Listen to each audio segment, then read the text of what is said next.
Welcome back to another episode of the Pumped On Property Show, everybody. I can't believe it's been over 6 months since we've recorded a proper podcast, and God, is it an absolute banger. In today's episode, we do a really deep dive into a question that's at the forefront of everyone's mind at the moment. The question that I've definitely been asking myself at the moment is, why is everybody so scared at the moment when property prices and assets around Australia are going off? Now, we completely get how hard the last sort of 4 years, 5 years have been for so many people and so many households out there. And that has obviously been reflected online, social media, and in the media recently. But there's so many positive things happening up the line, and that's the focus of today's episode. We get that things are tough out there for a lot of people, but we believe that so many of the leading indicators are turning so positive at the moment. We want to bring those to you now before anybody else hears them over the next 12, 18 months in the mainstream media. Let's get stuck into it. All right, Benny, welcome back to the Pumped On Property Show, mate. It's been a hot minute after your trip around Oz. It's been so long, and I'm so sorry to everybody for the very average quality podcast that we've been putting up recently, which is just basically us resharing our YouTube video stuff. But we promised to commit and to be fully back in now. Yeah, that was a thing of the past. You know, it was sort of necessary. Obviously, not being together makes it really damn hard to record those podcasts, and we want the quality to be better. And, you know, super stoked to introduce the new studio as well. You know, this is out back of your place and loving it, straight into it since you got back as well, which is really cool. Yeah, feeling fresh. Like, we've talked about it for 9 years, so it's nice that we finally got a space that we're both happy to chill in each week and have some fun. I remember the old shed and, like, you know, it served its purpose for sure, but at the same time, like, if it would like rain, it'd just be so loud on the outside. And because there was like some new houses being built, there was always construction work going on. And then in the middle of summer, you got this sweaty pig that would just like drip through the shirts every time. So at least now we've got like super cozy setup, and yeah, it's nice to be here. Hey, I just feel a lot more comfortable being in here compared to anywhere else that we've recorded. I'm vibing on it too, just in the sense that like it's kind of that fresh start that we're both like needing and looking forward to. Like, we've always had a vision of like getting into like a comfy space and having super meaningful convos and bringing different people into the space, but bringing them into the shed and stuff like that just didn't feel like the right vibe. So this is sick. Like, I've picked up a whole bunch of random stuff. If you're watching this on YouTube, you'll be able to see the backdrop. If you're not, I've got like some cool photos from Esperance and traveling around Oz. I've got some different bottles of like spirits that I picked up from different distilleries around Oz. Might be empty in a few weeks. Yeah, might be emptying a few of them. I'll definitely be doing a podcast once a month with a few beers from now on out, I think. Yeah, it's going to be nice, man. And, you know, just to really level it up and like, you know, our intention for this podcast is to just have some longer format conversations where we get into like the real nitty gritty and nuances of the different ideas that we talk about. And then YouTube will be a bit shorter format, straight to the point, which will be really cool. And like today, exploring a bit of a different idea, something that both you and I have experienced in conversations with clients and different people reaching out at the moment. It's an interesting time at the moment, isn't it? Yeah, it's like a strange time. Like, I think the sentiment that we're both feeling at the moment is the stock market's at all-time highs, crypto's just come off all-time highs, gold's at all-time highs, Australian properties at all-time highs, confidence is at like almost all-time lows. And so it's just trying to figure out, like, within the noise of the media and on social media versus the actual data, like what's really going on at the moment as well. Yeah, because people have been crushing it, you know, like the annual capital growth rates in Perth, in Brisbane, in Adelaide, in Sydney, in so many markets have been above 10% basically, except Sydney just below that. And it's like, you know, people are making some really good money. Anyone invested in the stock market or anyone invested in the crypto market is just killing it. I remember I was talking to one of our old clients, Mike, recently, and he was just saying, hey, did you end up getting into crypto when I told you to? This was like 18 months ago before it started to go apeshit. And I'm like, yeah, I did. And he's like, you know, it's happening at the moment, isn't it? I'm like, yeah, it's good to be in and have a little bit of fun there in something that's so different. Like, I see property as my long-term plan, my long-term asset, something that's like really tangible. But then crypto, this new age technology, this like new potential way of living, it's gonna going to shake things up, I think. Yeah, like I don't know too much about it, but I look at your like crypto account, looks like you've done well. And a lot of other people are probably feeling the same way right now if they got in a couple of years ago or whatever. I just wish I did what Hayden did, our colleague. He's absolutely killing it from it at the moment, hey? So, yeah, it's all going good. So, like, the question is, like, why do people feel so scared even though the economy is performing really well at the moment? You know, I've been trying to figure this out, and to be honest with you, I don't understand it, but I empathise and I feel it. And we sort of jotted down a few different ideas, but if we start by looking at like how people are feeling and why they're feeling that way, it's super simple. Like, it's been a hectic 5 years, like starting from the start of COVID. I think it just rocked people a little bit. There's a lot of fear. Like, I've watched it in a lot of the relationships in my life. Like, some people are thriving, but the majority of people I know are like surviving still. Like, they haven't been able to disconnect from what happened and where they are now and begin moving forward again. And, you know, in different people, it's showing up in different ways. Some people, it's showing up in fear. Others, it's turning into like not treating people as well, which sucks. Other people, it's turning into, myself included, probably like hyper training, hyper work mode. Like, there's a lot of different way that it's expressing itself in society, but it's kind of sad that people are feeling a bit down and out at the moment, when in reality it's one of the best times to be an investor in recent years. Yeah, and I feel like, you know, for me, my default has been like diving into YouTube videos and podcasts and all of this stuff, and it's like I'm getting so many different opinions and perspectives, and like I was watching some of the, you were showing me the thumbnails the other day of some of your YouTube stuff. I'm like, Simon's down the hole, eh? His algorithm's cooked. I was down the hole, eh? And then like I was having a chat with my wife, Tay, and she's just like, Get off the conspiracies, bro. You just need to go back to light instead of darkness, hey? It's just all of the thumbnails had like red eyes and like fangs hanging out of people's mouths. The funny thing is, like, after she called me out on it, I'm like, you're right, like, I need to do that. But I used to, like, I've got like a big 1,000 square meter block at home, massive backyard. And obviously I do the mowing like so often at the moment because it needs to be done. Normally I'm like listening to a podcast, trying to learn while I'm doing it, like have my AirPods in with my earmuffs on so I can hear it properly. And the other day I'm like mowing, I'm like, you know, I'm just going to listen to some music, put on like a Jack Johnson playlist on Spotify.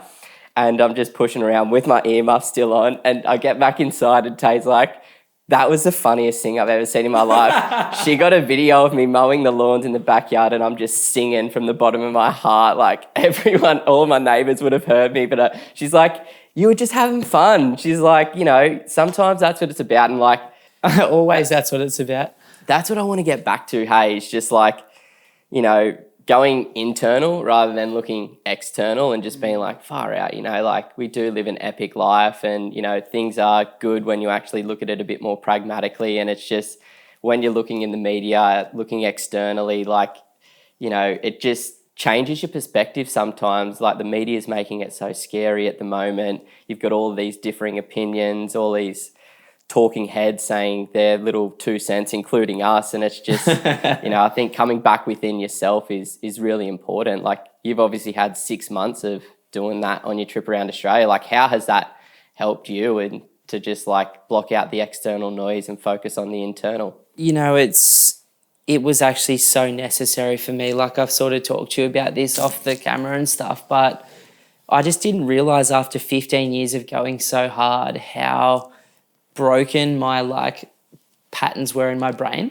and how like just automated they were of like fear, failure, success, striving, joy, pain, like all of that stuff. And I just felt like my adrenal system and probably my nervous system were a bit shot as well.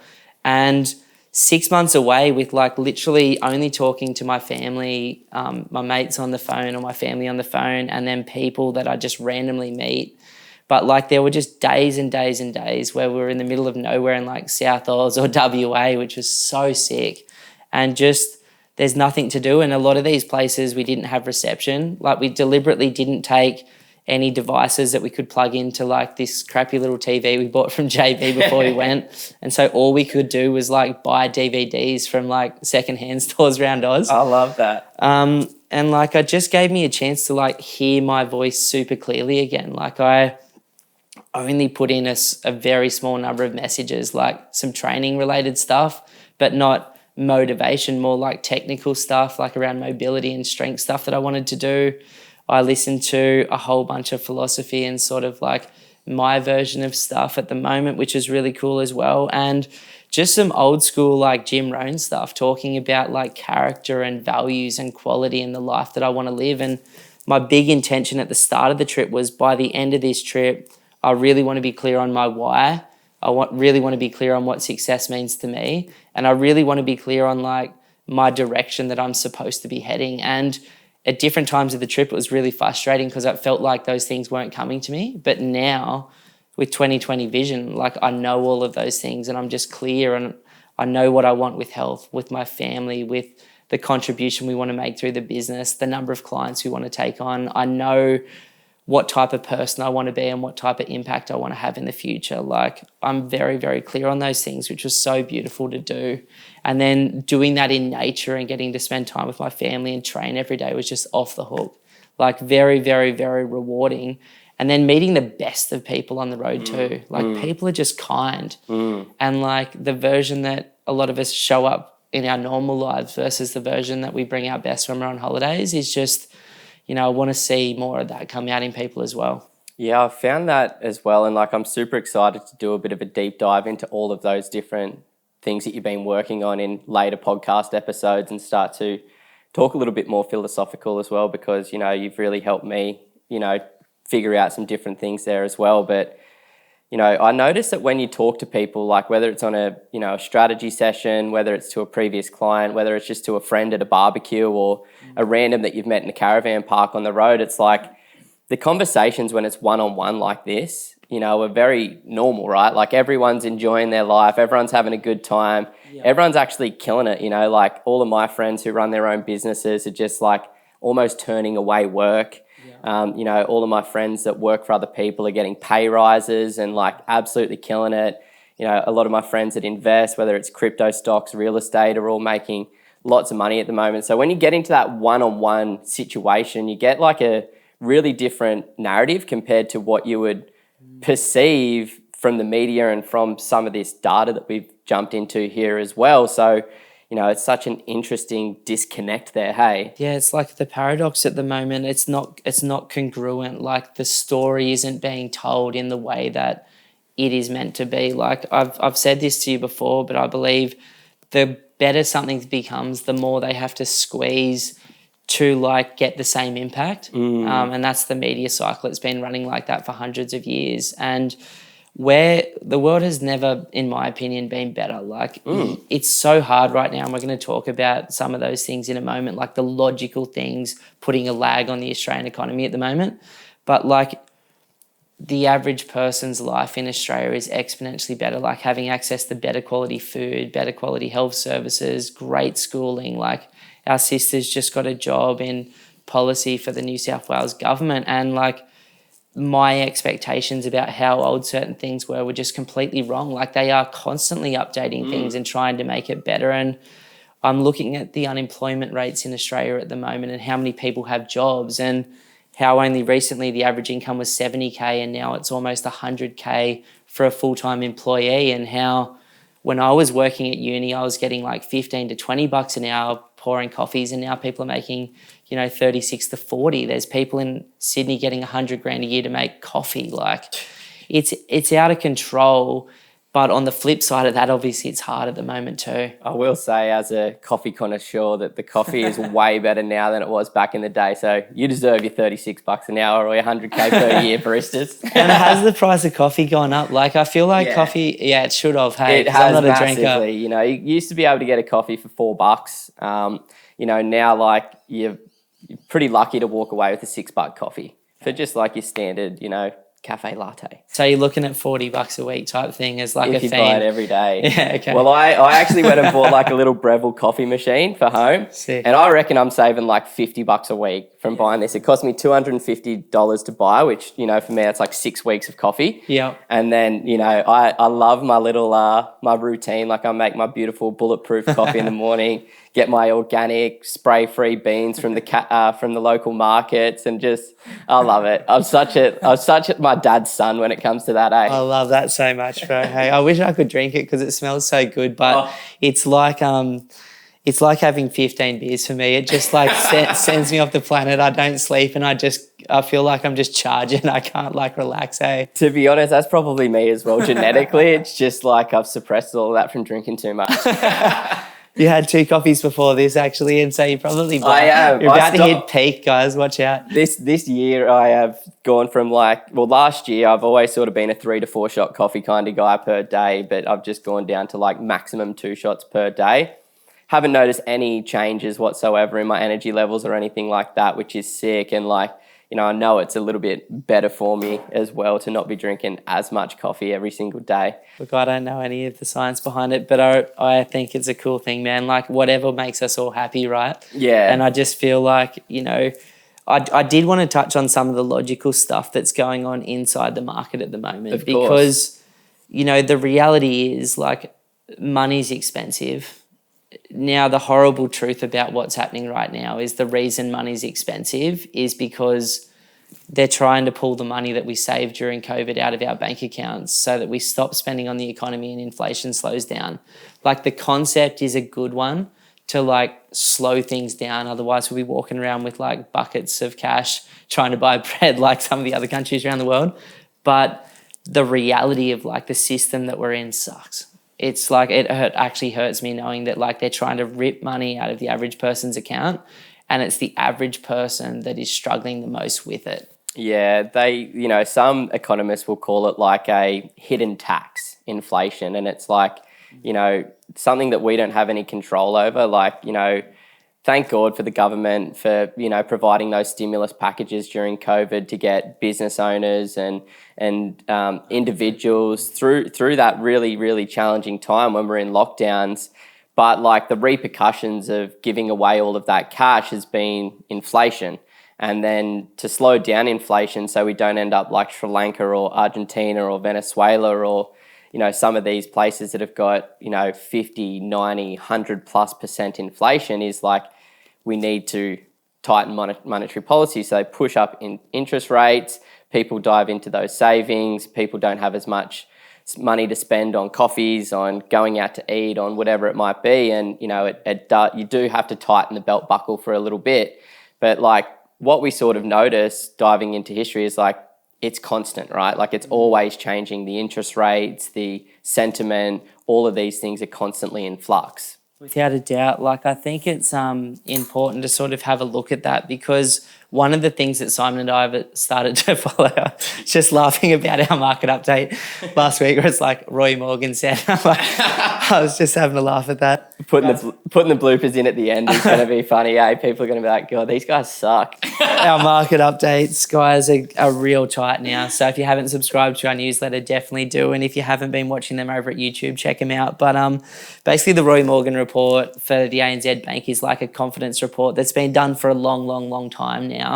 And things fluctuate. So I think you went on to like How far back did we go there? I've gone back here to 1982. Yeah. But I don't think that was like the first data set. No, it wasn't. But the average from, 82 till now, let's just say, or a little bit further back, seemed to be about 107%. So this is points. There's no out of a certain number. It's just kind of like a number. And it fluctuates down. When people are feeling really shitty, it's down. When people are feeling really good, it's up. And it's as simple as that. But it has a very, very, very direct relationship if you overlay property prices. When people feel really crappy and money's hard to access or expensive at the same time, prices come down or sit flat. When people feel really, really good, money's easy to access and cheap, asset prices explode. So we've seen an average of 107, but what was the highest we've ever seen that sentiment and when, and what was the lowest that we've ever seen and when, and like, yeah, just give us some context. I wish I could read my own writing here because I would have like wrote it better. I don't know what the top was, but I'm pretty sure there's been periods in the high 120s to 130s. Don't quote me on that. I'm sure I'm going to get some hate on this with some people that are like, I just looked at the report. But it's, over 120 is high. Yep. So right now in Australia, it's sitting at like 84%, which is super, super low. Like, in fact, when I look back at the GFC, it was only sitting at 79%. So like we're almost at the point where people feel just as bad as they did in the GFC. But that's when stock market dropped by like however many percent. 30-50%. Yeah, property prices remain pretty resilient in Australia. Like, that's one thing that I do love about our country is like we've got a great government, we've got a great banking system. We do not see the negative effects like big countries like America, England, parts of Europe, parts of Asia do see. Like, it's kind of nice, right? This is something that actually freaked me out for a long time, as you know, like you saw the freak out. And, what we learnt from looking back at hundreds of years of history in America is when we get to a GFC, we normally see about a 35% reduction in the average American house. And that's like, I was watching The Big Short the other night, and there's that scene where like the stripper owns 5 properties plus 1 condo. And, they were doing sort of like those loans where there's, no proof of ninja loans, like no proof of income, no proof of savings, no assets, no job. Yeah. And so the cool thing about the Australian banking system, as much as it sucks for investors now versus our parents years ago when they didn't have these in place, it does protect us. And when you, me and Phil Anderson were like talking and looking back at the last 60 years, we found that the like biggest declines in Australian real estate had been about 12% in those GFC style events. So we are super lucky, and the average Australian is sitting in an incredible position LVR wise now at the moment too. Well, that's been a good thing from these capital growth rates. Like most people are sitting in positive equity. Like, I think it was something crazy, like 96% of property sales have been sold for more than what they paid for. So they're in positive equity situation, which is just huge number. I heard the most crazy thing the other day from one of the major banks that was like the average LVR across all of the debt in Australia is below 30%. Whoa. Because there's 30% of people that rent, yeah. There's 30% of people that own their homes outright, and of the 40% of people that own the investment properties or their own homes, a lot of them bought them a while back and have smashed the debt on them. So it's just, I think these things are good for me to hear, for my own confidence, and also for you guys to hear so that you can like make better decisions based on what's really going on. But what's crazy to me, bro, is when we looked at the .com crash and sort of that 9/11 market, that was super scary, right? The sentiment rate at that time was 89%, 5 points above where we're sitting right now. Incredible. In the 1990s crash, which was really brutal. Yeah, that was after the 17% interest rates. Yeah, so our parents went through that period of time. I think it got down to 64, which was the lowest that you and I could find on record. And the 82, mid-cycle slowdown crash when rates were again sitting really high was at 75%. So it's like, it feels to me that we're like a long way from the GFC, a long way from COVID, a long way from 9/11, a long way from interest rates at 18%, yet the media has made us believe somehow that like things are that bad right now, and it's sort of like incongruent. Yeah, well, like, let's look at some of the negative things that we're hearing at the moment, and like these are real things. So I totally get it, and like, I've felt it in certain times, like with my household as well. Like, this is a real thing, and that's why people are feeling a little worse than they have in the past. Man, it's not just some of us. It's like I'm legitimately paying like 120, 140 grand a year more in interest right now than I was a few years ago. Yeah, it's crazy. Like, it's super scary. Yeah. But on the flip side, the positive is like I've been able to shoot my rent up as well, as have most investors around Australia. But, the negatives, the interest rates are bloody high. Like, over the period of 1990 to 2024, the interest rates averaged 6.86%, which is higher than a lot of people. Like, there's always been this story that interest rates average, 5%. It's all just bullshit. Like, the more that I'm like looking into all this stuff, the more I'm like, just look at truth. Like, people just quote stuff from everywhere. Yeah. But right now we're sitting at a variable rate of 7.24%. I know a lot of people on 8%. Some people are lucky enough to be still on those old 1% and 2%ers. Oh, not many anymore though. Not many now. Most of mine are sort of sitting like in the low 6s as well.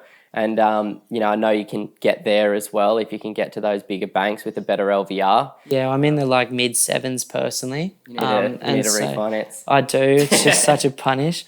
But and like the fixed rates, one thing that is positive is the fixed rates are sitting at 0.5% below it, 6.7%, which generally when the fixed rates are sitting below the variable rate, the next move is down. And we'll talk about that more in a moment. But the cost of living's bloody high. Like I went shopping a lot on the road, which I don't normally do our food shopping because I'm working, Lisa's doing it.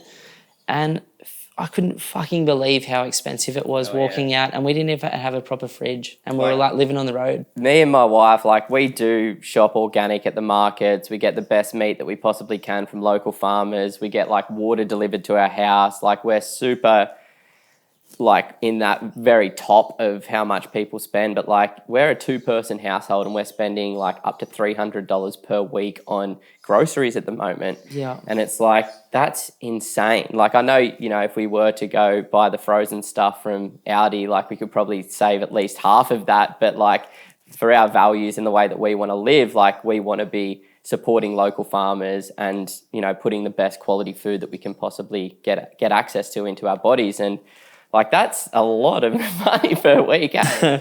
It is a lot of money, especially when you look at, your electricity's gone up by the same amount and your petrol has, and your car repayments if people have them, and your home loan and your school fees and your kids' clothes and like all of the stuff. Even I've just got a new dog. He'll probably show up on camera at some point during this if he hasn't already. Right at our feet, having a little kip right now. He's the cutest little puppy, little Cocker Spaniel. Little Cocker Spaniel.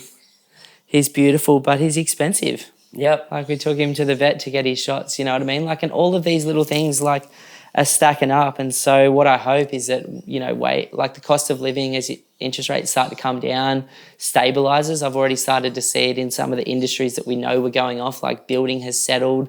Some of the trade prices are settling or even coming down again now, which is great. The cost of certain materials, the cost of cars because of the supply. I bought a Land Cruiser before I went around Australia to tow the caravan with, and the first thing the guy said when I picked up the phone was, there's about an 18-month wait on these, and then as soon as I'd sign the contract I get a call, we can have it to you in the next 20 days if you want. It's all this scarcity. It's all this bullshit. Like people are flat out lying to people as well about where things are really at. All of the global supply chain, like Toyota doesn't miss money. Yeah. They're a company that does not miss money. Neither does Tesla, neither does Amazon, neither does Disney. But there's such a hangover from it, right? Like it's the perception. The perception. Like even with the construction industry, like people are still like super scared about going down that path because like 2-3 years ago there was some issues with supply chains and tradespeople due to COVID. But it's like now you talk to our brother, like your brother-in-law, my best mate, and they're absolutely killing it, and like literally turning away work and like finishing projects in the exact times, if not earlier than they project. It's good. You're dating my wife, man. Our brother-in-law. I call him my brother-in-law as well. He's my brother-in-law too. I suppose there's a lot more positive to me than negative, but I don't even really like to go down this route, but I will because it's like, it needs to be said. Like we're coming off COVID and like I said, like people got scared and house prices are high. And they're not just high in Sydney and Melbourne, like driving around the country and stopping at pretty much every regional market from the Sunshine Coast around the border to Perth. Like I was looking for bargains in some of these towns that I thought there was opportunity, and everywhere within 3 Ks of a capital city now it's fucking expensive for a home on the beach. 300 Ks. Yeah, what did I say? 3 Ks? I meant 3 hours, sorry. Yeah, like 300 Ks. Like it's like that. Even in regional towns where you've got a population over, say, 100,000, like a good town where there's like a hospital, a university, somewhere worthwhile investing, right, where there's good population growth. You're very rarely getting any change for $500,000 now. Yeah, that's, show me it. Like, yeah, exactly. I honestly couldn't see a place that I would buy in any regional town for under 800K to 1.2 mil. Like I'm not like Victor Harbour near Adelaide, like Robe in South Australia. Esperance, even you said, with property prices. Esperance, Albany, like Denmark, Margaret River, Yellingup, like everywhere you go, even south of Sydney, like Mollymook, Bendalong, Wollongong, Newcastle, Batemans. Central Coast, Port Macquarie, like everywhere's expensive. Same here, like, Sunny Coast, Goldie. Rockhampton, Bundaberg, like Townsville, Cairns, like all of these big markets that are good markets, like are super inflated in prices at the moment. And, that's not to say that things won't continue to go up, because like what you generally see is like all of these economic benefits in society. And because we're seeing the stock market boom, we're seeing the crypto market boom, we're seeing the commodities market boom, we're seeing wages go up, all of these economic benefits will slowly but surely trickle through to the land values. They're all coming to property, man. Yeah, and that's why they're going to continue to get higher and higher and higher. And you look at the predictions from most experts and analysts over the next few years, and it's insane levels of capital growth. Like the AFR came out recently saying that they believe Brisbane, Melbourne, Canberra is going to see a median house price of $1.2 million within the next 4 years.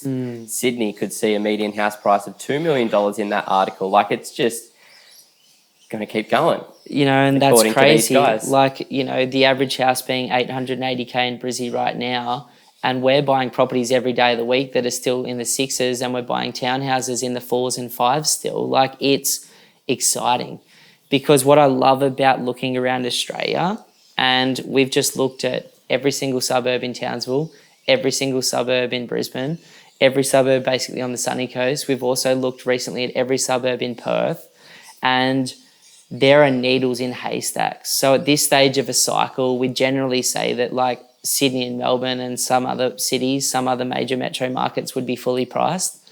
But when you break those cities apart, there's not a Sydney, there's hundreds of suburbs in Sydney, and there's places that people like have responded to really well, and there's places with previously bad brand names. Like, I looked at a suburb in Sydney the other day just for fun, and it had only averaged 5.5% per annum for the last 10 years. Wow. And I was like... Knowing that one typically does 120 in its growth cycle. Exactly. So it was kind of like this idea that everything's expensive is the narrative. But again, when you break it down, there are suburbs we're buying in Brisbane still, and property types that have done 3 to 6% since the last GFC, knowing that in a full cycle they generally do 127% according to Phil. So this is the stuff that excites me, and it's kind of like everything at the moment. You can't just willy-nilly go buy anything and expect it to win like it did 5 years ago. Yeah. But if you know what to look for, there is needles in haystacks everywhere that people aren't understanding the potential short and medium-term value on. I think that's a really good concept to explore as well, is the fact that, like, 5 years ago, if you had bought a property literally anywhere, like I talked to a guy who bought a property in Bathurst that doubled in 2 years during COVID. Okay. And he's like, that's an absolute outlier. If you were to look at 100 years worth of property data in Bathurst, that's probably happened once, maybe twice. Yeah. So it's like, it's a full outlier. And, a lot of people get this false confidence because they made so much money during the COVID boom. But now it's like back to what has been normal in the past, which is like, you really do need to be able to pick the eyes out of a market, identify those key performance indicators, analyze them against previous growth, and then find that unique suburb. And then even within a suburb, there's like little pockets that like typically outperform or underperform due to a number of geographic and local issues. So, it gets me excited. Like, this is the shit that we, really vibe on and love diving into as a group, as a team at Pumped On Property. Is like, how can we find that needle in the haystack? And it's been such a fun journey doing that over the last 10 years. But like, right now it just is required to go even further. For sure. Like, the one thing I've been saying to like the 2 or 3 people that we choose to work with a week is like, half of them would come in owning a bunch of properties. Some of them would come in owning none. But the people that have got a very recent win, I'm saying, well, that's amazing.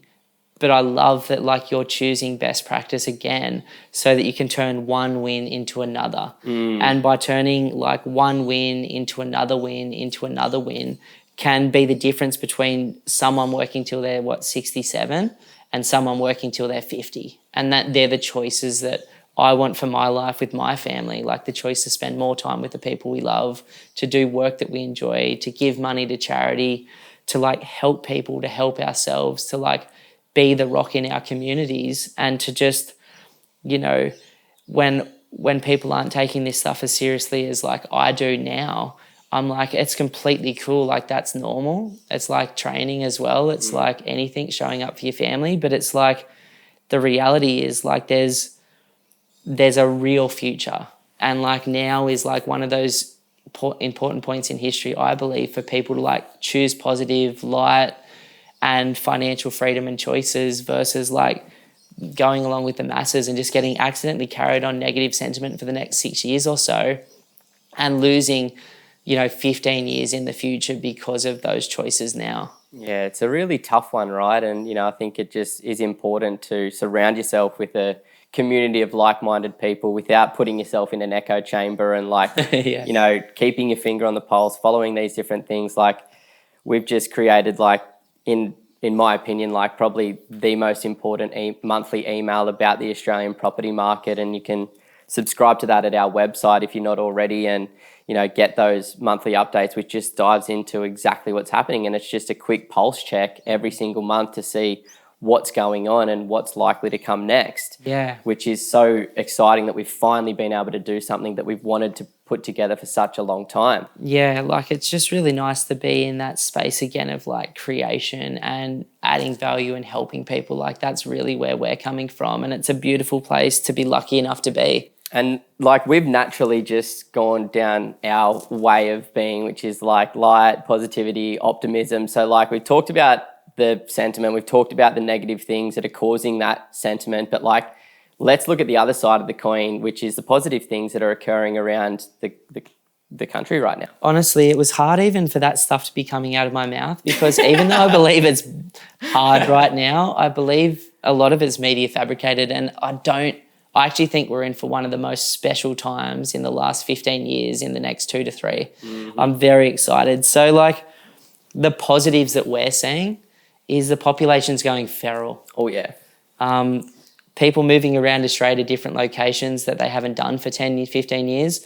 But most importantly, people coming here, students, expats coming back to Australia because they've realised how good it is.